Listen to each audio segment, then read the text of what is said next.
So I was going to open, with a whole, hey, all you cool cats and kittens, but I kind of feel like that has been overdone. So we'll go ahead and just jump right in here. So welcome everybody to the second installment of our live PD here. We've really enjoyed doing it. Our team has really found some joy in creating these and being able to connect with you guys. As we scroll through these names, it's great because faces come to mind and relationships come to mind. So really appreciate you guys connecting with us over this virtual means, and can't wait to see your guys' faces again in real life, and to where we can continue on doing the great things that you guys do and help support that. So today's session is over modules, and I think it's really cool because at the end of the session, we're going to open some of this up for discussion and really want to hear from you guys on what you guys are doing. Obviously, we have some cool ideas. We're not the ones using it in the classrooms, right? So we just have some ideas to share with you, what we've seen teachers do, some of the amazing stuff that we can take and share from what they've done with modules to you guys, and kind of show you how you can kind of blend that into your current practice inside of Canvas. So we're going to go ahead and jump in here and go through the slides. As we go through these slides, obviously I'm going to jump over to Canvas and show you some of the functionality and examples of what we'll go through here. So the title of the session today is Diversity of Modules in Canvas. And the name really tells it all, because modules is probably one of the things that is used most differently by different people. It gives a lot of openness to be creative with it. And so that's what we wanted to share with you guys, and really excited to hear if you have anything different that you have done to share with the group. So we're going to cover what is a module, how to create modules, how to create content in modules, how to use a module to organize your content, how to use a module for self-paced instruction, how to set prerequisites on modules, how to organize modules, and how to find pre-made modules in Commons, which is, there's several ways to find the whole module or even find content to build the module, and how to make your module your front page. So let's jump right in here. What is a module? In Canvas, a module is a container where you organize content and activities for students to access in sequential order. That's kind of the reason and the way that Canvas made modules, was really for self-paced learning, linear guided learning for students, mostly like a virtual classroom. Like if you were to take a college course online, where this week here's the things you need to go to, and there's an assessment at the end.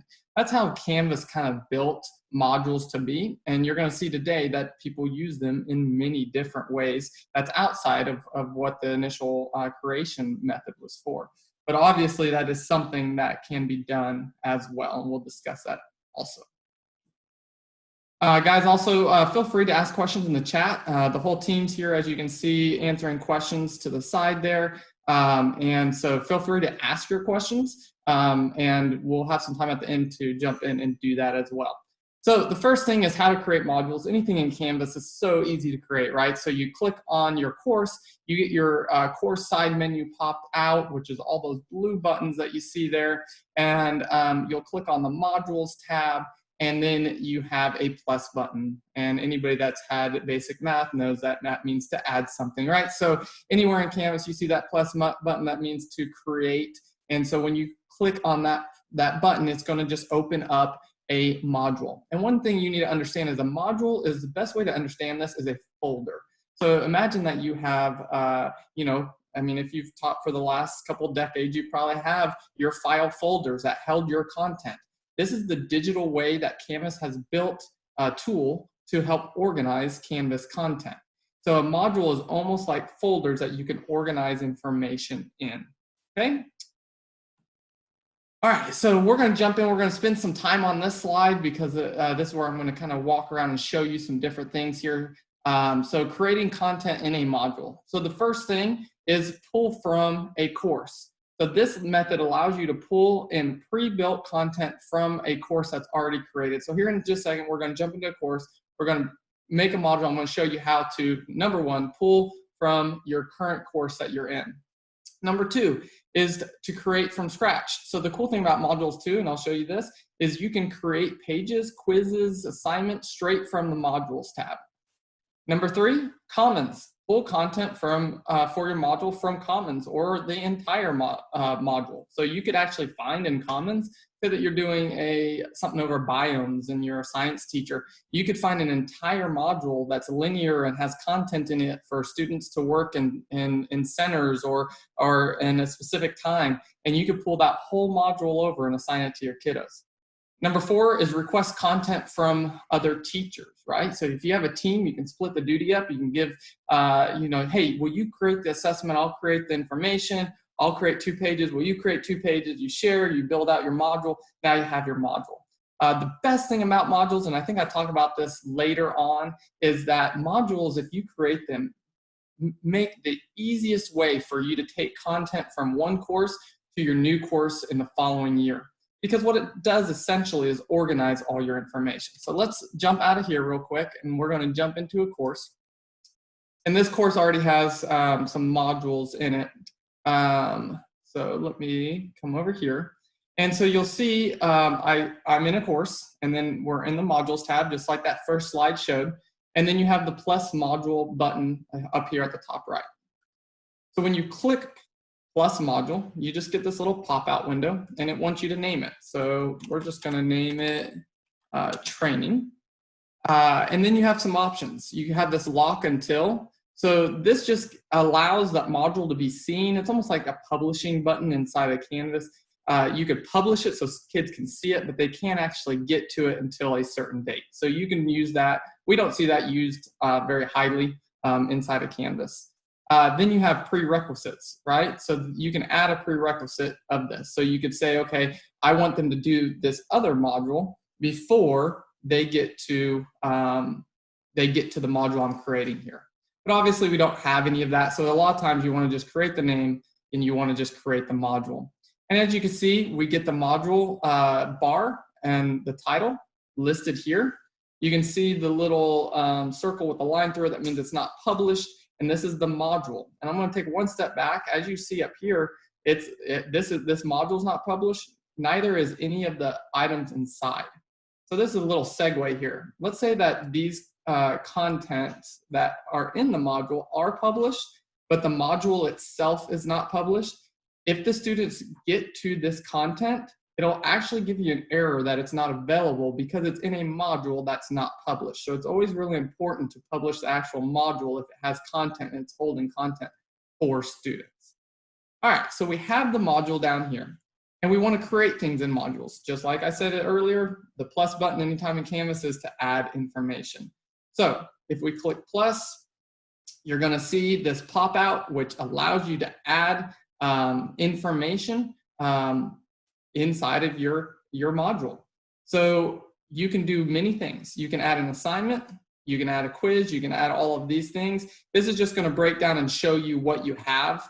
So it's just an organizational, it's a filter, I guess. So if I say add an assignment, it's just going to show the assignment. So let's say that I want to add this assignment inside the course. I just click this, and this indentation is just a visual thing. It doesn't really do anything. If you indent it, it just makes it look like it's the next thing over. It's not really controlling the access.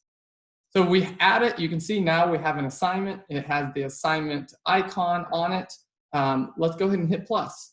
Let's say, okay, that was the assignment. Let's see if I have any pages in here. Let's just say that my front page is a content page. So then I added a content page. Let's hit plus. Let's find something. Let's find a quiz. And let's say that I wanted to add this quiz. All right, so now I have an assignment, I have some information, I have a quiz. So let's say that that is your content. So what I've done is in that first, that number one of our slide, right over here, we said pull from course. That's what we just did. So the content was already created. I went to the plus button and I pulled it from the course. And so then it— Hey, Brandon, Yes. can you zoom in on your screen a little bit? It's really hard to see. Let's see here. Does that help at all, or are you seeing it split now? It helps a little bit. The wording is still pretty small. Let me try something really quick here, if I can find it. Hold on.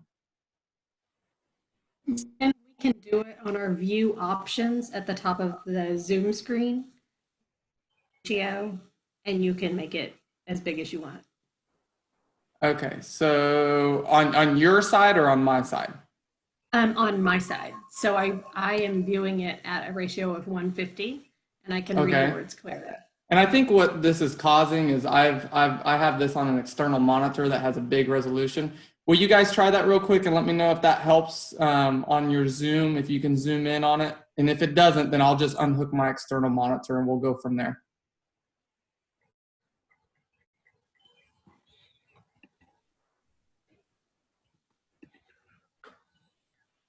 Is it feeling better? Are people able to do that, or do we need to come out? And guys, if you're needing to, like on my team, if you need to take a second, just jump in vocally like that, because I'm obviously not checking my phone or anything. Yeah, that doesn't work as well for me. I I zoom in on the center of your screen, but that cuts out all the wording on the left. So Okay. reduce, if you slide where it shows all of us that are on, if you slide that to the right,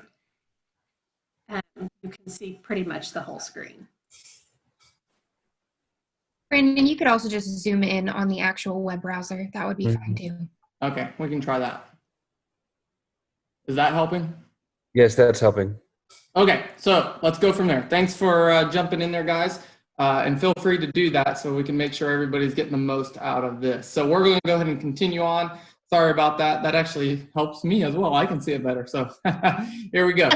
So, all right, so we brought these items in, right? So to jump back, we're doing this number one, right? Pull from our course. So when I click on here, all I did is I hit the plus button. This is going to give me all the resources that are actually inside of the course, and I click on them and it adds them in order, okay? I added that one twice, so you see this. To delete anything, you click the three buttons, and this thing's in my way. Hold on just a second. And then you can just say remove. Okay, so that's just a little segue there. But once you add your items, they're not stuck in that order. Let's say that I wanted this assignment before the quiz. I just click those 8 dots over there and I can drag and drop in any order. Okay, so you can organize all your information linearly there. Again, this is the only thing that's published. If I do want to publish these things, you would just click these buttons so that the students can actually get to it. So now that we have a module built with content, now let's talk a little bit about well, before we go to prerequisites, because that's the next thing, let's talk about creating from scratch. So as you can see in that one, I created and I pulled it in from the course. So now I'm going to go back up. I'm going to create another module, and I'm going to just call it scratch. I'm going to add the module. You can see we have it at the bottom. I'm going to hit plus.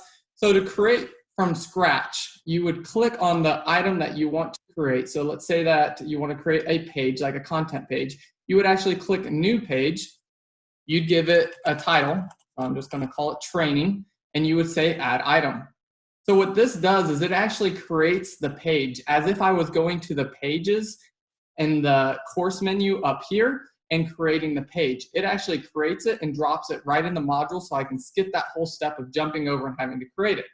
If I want to go here and I want to go to assignment and I want to say new assignment, it does the same thing, right? And I obviously can't leave it blank. I'm going to just call it training.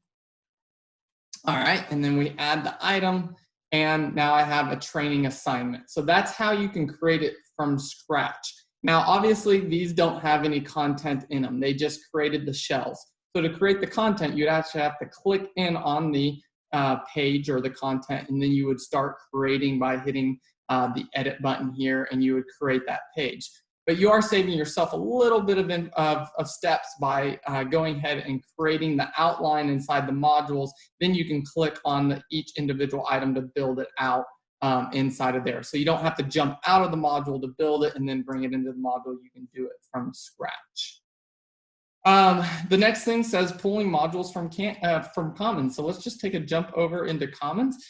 We just had a session over Commons for elementary the other day, a live session, and it's just such a powerful tool. It's something that we realize each time that Commons is amazing, and it gets better and better every day because the more people build inside, the more information that you have at your fingertips to resource. So inside of here, you can easily filter down and say, all I want is modules. And you can even say by grade level. So let's just say that your middle school, you want 6th, 7th, 8th, and you want modules. And then you can actually just filter by that. And then you can say biomes, right? So now I'm just going to get modules that are biomes. So if I click on this here, you'll see I get, once it gets done loading, I get the actual module. And you can see it has a quiz, it has a discussions and a quiz. So I can pull this entire thing, it's pre-quiz and post-quiz, pretty neat. I can import this entire module into my course. Now, the best thing about taking things from Commons and putting them inside your course is now you own it, right? So it's Creative Commons. Once it's inside your course, now you can do whatever you want, right? So I'm inside this Samurai course. Don't make fun of how many courses I have. I know it's kind of crazy. So we're going to come in here and we are going to import this into the course. You have successfully started the import and I pulled that in. Now, just to make a little segue here too, is I can come over here and I can say, okay, I don't want just modules. I want just any content on biomes. That module was really cool, but it didn't have like that page that kind of explained it. So I found this cool page that I want part of my module. So I could come over here, import this content page into this course as well. So what I've done is I went and took an entire module and then I was like, okay, well, I want more than that. I don't want to create it myself. So I come in here, find a page that has some content that I want, and I pulled it in as well. So now I just jump over to that course again. And of course, I did not put that course on my dashboard. So give me one more second to click around. I need to go find it. All right. So once I jump into this course, we'll see that we have a new module listed from what I took from Commons. So let's jump over here. So look, right there, biomes, right? So I have all this cool stuff. I can click into here. I can change the questions on the quiz. I can change the discussion, but now I own this module. I can do whatever I want. So check this out. So let's say that I wanted a page of content right after the pre-quiz. So I can click here, I can say plus, and I could say page. Now look, this is the page I pulled in, right? And then I can just say add item. So it added it at the bottom, but I want it to be in between the pre-quiz and the first content. Now I have taken a module from Commons and I've enhanced it for students to use, right? So wanted to show you that piece of taking it from Commons. I just want to explain, I guess, your content from another teacher. So obviously you have to request that content from another teacher. But you can easily, with the new added feature of Canvas, you can easily send information to another teacher. So I'm going to show you the side, like if a teacher was to request from you, hey, will you send me the assignments that this assignment that you had? You can easily come over here and inside of any of these tabs, quiz, assignments, discussions. Unfortunately, you can't send them directly from the module. But you can come over here and you can say send to. And so you just start typing somebody, right? Let's see if Courtney. So I just say send this to Courtney. I send it. Now Canvas does kind of a cool thing. It sends them a little gift emoji, right? So it looks like a little present, and I just gifted her something. So now she has to pay it forward. So it's kind of neat. You can send that over. Then once she owns that, she can come over into modules and she can drop it into her module as well. So that's just a little, and that works for other things outside of just these modules. If you guys are collaborating and sharing. Hey, Brandon, that's a great you idea. actually have a gift from me. Do you want to show them how to open it? Yes, and that's right here, right? So you see this, this number one. Thanks, Courtney. That was a great idea. So it's a good thing I haven't opened your present yet. So when you get a shared content, you get this little indicator up here at the top. It says account. You just see shared content. When you click on that, it says received, right? We've got a new present. And so I can come over here and I can say import or preview. So this is really cool, right? So even if someone's trying to be nice and giving you something and you're like, well, I'm not sure I want that, you can preview it, you can look at it before you take it in, and then you can import it into your course. And so that's the other side of it. So thank you, Courtney, for jumping in and sharing and so that they can actually see that piece of it. So, all right. And so that covers us, pulling from the course. Right, you find them all, you pull them in, you create from scratch right there. You still have to create the content. And guys, play in commons, take all that stuff. The cool thing is you can manipulate it however you want. So it's just it's instead of starting from scratch, you can really take something and pull it in and create those. All right, so let's jump to the next slide here. This next one is really it's the diverse uses of the module. So what we covered so far is how to create a module. All right, so we really didn't talk about the end use of the module. So this is where we're going to talk about that. So one way of using modules is just to organize your entire content library, right? So instead of it really being something for kids to go to and use, you use it to put everything in and organize by title. Remember, I said earlier, if you use modules to organize your content, it makes rollover from year to year and what you're going to give out to your kids so much easier, because you get to see in order by content what you have. Whether you organize your course by week, by month, or by content, you can just put it in there, even if it's not for the students to use, because you can hide your module tab, but this is just the place you go and you know where your stuff is organized. It's kind of your file folders inside of Canvas. So one example I'm going to show you too is create your own weekly or monthly schedules for students. So we have some teachers that use modules to show them what their weekly activities are. And this is what they post on their calendar, is the link to the module. So you can see here, we have week 1. So the header of the module is called week 1. The first item is Tuesday, and you can see it doesn't have an icon, so it's just a header. And then they use the indent for visual effects and said, okay, well, this is bell work, and you can see it's an assignment. We have a link, and then we have another assignment. So this is Tuesday. This is the entire activities for Tuesday, Wednesday, Thursday, Friday. So you can really see this is how you could use modules to completely organize your stuff. As you know, we have lots of weeks in the year, and so it can get to be a lot of stuff, right? So that, that's something to think about as well, is how that would work. Organize your content by unit. So this example here is really organizing information by the title of the unit. So instead of saying, okay, this is what we're covering Monday, this is what we're covering Tuesday, because year to year, those Mondays and Tuesdays and how you did it might be a little bit different. You want to leave that creativity open for each year.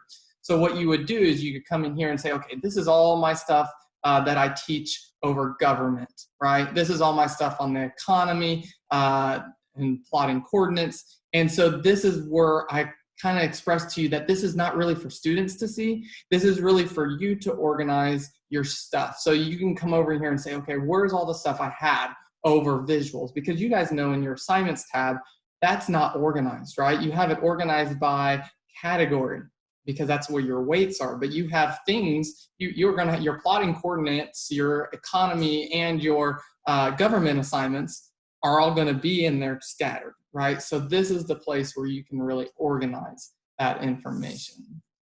All right, so build linear self-paced instruction for students. This is the other way that you can really manage modules. And this is not something that we really say is the best practice for your class and your blended class, right? So this is more or less for, you know, if you have a center, or, you know, kids are supposed to get through this and they stop at a certain point, and then you're reteaching, or you're meeting with those kids and work on that blended approach, right? And the best example we have for this is really the PD that you guys are doing each week, right?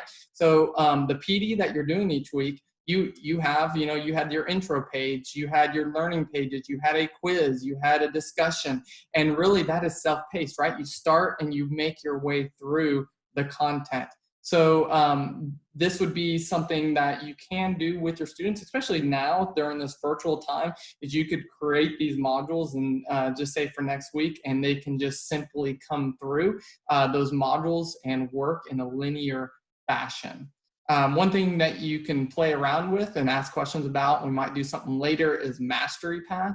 And so Canvas adds a cool item. It causes a teacher a lot more work to set up, but it's really cool. It uses a pre-assessment, and then depending on the score in the pre-assessment, they might jump to different items inside of the module. Now, we're not going to jump into how that works today, but that is a way that you can kind of meet the kids where they're at, and they can get to the most meaningful content that would help them the most. So dropping those things in there. So that would be building a linear self-paced instruction for students. All right, and this is just a little tag that I've already kind of shared with you guys. So setting prerequisites and lock dates to module content. So we're going to jump back over to the course that we started on, which is way over here. All right, so let's just say this guy here, the one that we pulled in from Commons. And guys, just a little segue too, Commons, if you pull content over from Commons and it was published from the publisher as published, that's a lot of published, but if they published it in their course before they shared it to Commons, when it comes to you, it's also going to be published. So that's important to know. So once you pull content in, you might want to go through and uncheck these boxes, or if it's not and you're wanting it, make sure that it is published. So once you have all your content in, to create your prerequisites or your lock in and lock out, you're going to go to the title of the module. You're going to click the 3 dots at the far right, and then you're going to click on edit. This now brings you into just that base creation where you gave it its title, right? So like I said, the lock until, that just lets them see it, but they can't activate it. It's kind of like in your assignments when you have the available to and from, it's like that available from date, right? So we don't see it used a whole lot, but you can.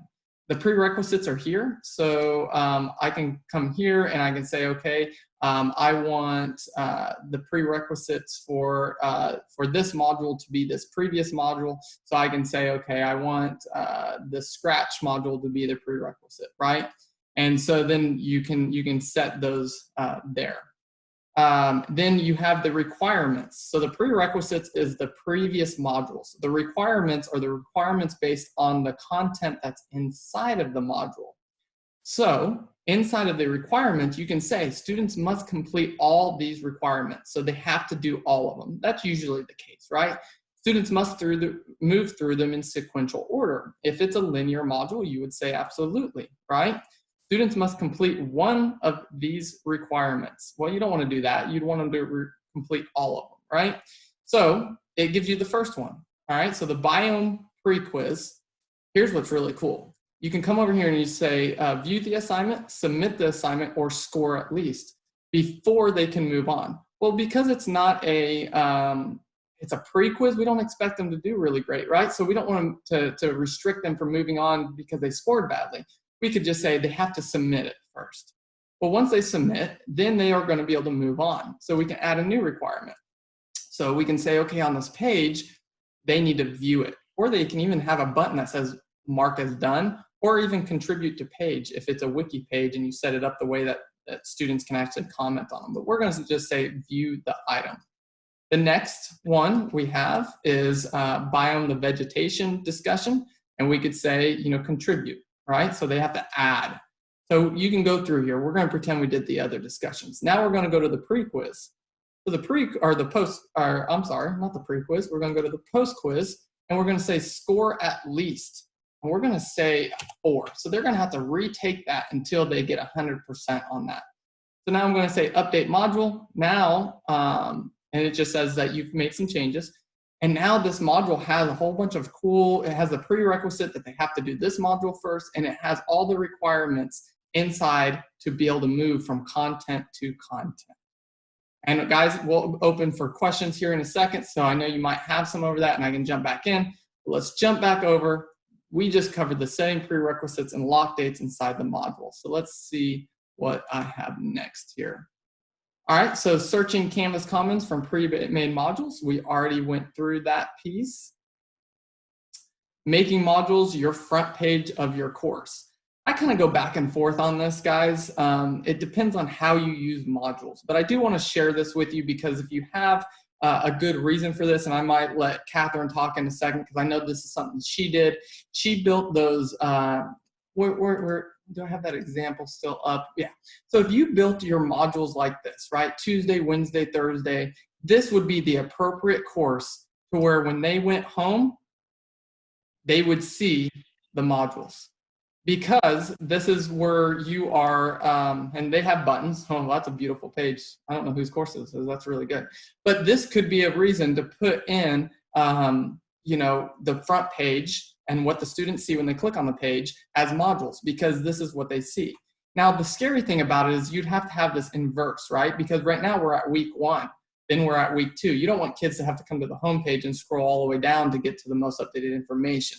So knowing that, every time you create, you need to move the most recent content to the top. But like I said, I'm going to show you how to do it, but it's not necessarily a suggestion unless you have a good reason for the students to see this as your front pages if you use it that way. But to change your front page, you would just come to the home button here, and you would come to the top right. Depending on your resolution, it might be at the bottom. You would just say choose home page, and you would change it to course modules. It's as simple as that, and then your change would be made, and when students went to home, they would actually see your module page. All right, so look here, we made it all the way to the Q&A page. All right, so I'm gonna go ahead and present that page. I'm gonna go ahead and come over to the session here, turn the video on here.